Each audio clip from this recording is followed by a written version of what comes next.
Yo guys, so for today's video tayo ay pupunta ng Quezon City for today's video. At eto nga ang mga kasama ko, si Jilan, si nanay at si tatay. May ka-meeting kasi yung mga magulang ko kaya kami pupunta doon. Pero habang nagpa-park ako ay may napansin ako sa sahig. Isang cellphone. Kaya naghintay-hintay muna kami ni nanay. Kaso wala talagang nadating. Kaya dinala ko muna dahil ang gusto ko ay maibalik sa totoong may-ari. Kasi alam namin yung feeling ng nawawalan. Kasi yung ate ko dati ay nawalan din ng cellphone. Tapos dalawa pa ang nawala sa kanya. Ang galing. Ayun nga, habang iniintay ko na may tumawag sa phone na nawawala, ay nagpunta muna kami ng CR. Dahil nawiwiwi na raw si nanay. Pagkatapos nga pala namin maglabas ng hinanakit sa buhay, ay dumiretso na kami sa meeting nila nanay.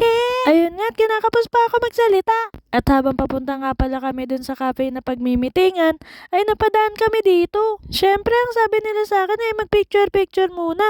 Kaya pinagbigyan ko sila.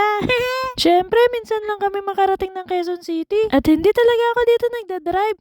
No choice lang talaga. Hanggang sa makauwi na nga kami ay wala pa rin tumatawag dun sa phone na nawawala. Hindi ko rin alam kung anong gagawin. Basta ang nasa isip ko lang ay gusto kong maibigay ito sa totoong nagmamayari. Kaso nga ay pauwi na kami. Sana ay may tumawag na. Eto nga palang mga kasama ko ay tila parang mga pagod na. Kaya ayan, binidyo-bidyo ko sila. Habang ako ay nagdadrive. Sana all ay sitting pretty lang sa likod. Ayan nga at kitang-kita pa sa mukha ko ang pag-iisip. Kasi yung phone na nawawala ay paloobat na rin. Hindi ko naman din ma-check dahil nagdadrive ako. Pag-uwi nga pala ng bahay ay birthday pala ni Ate Gaw.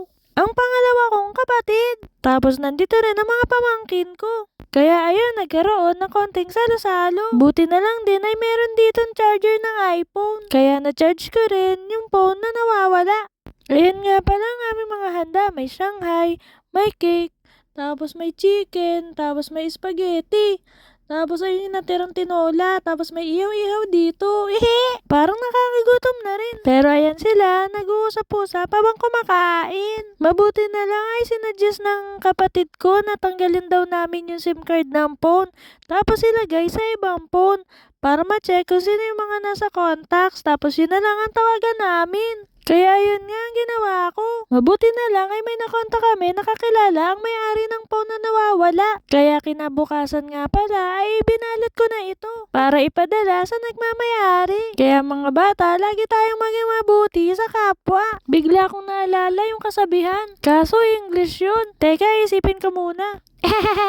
Sabi dun,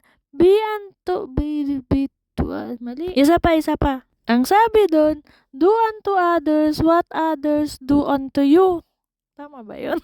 Ang sabi dun, do unto others as you would have them do unto you. Kaya dito ko na tinatapos ng video na to. Hanggang sa susunod, paalam, mamamamam.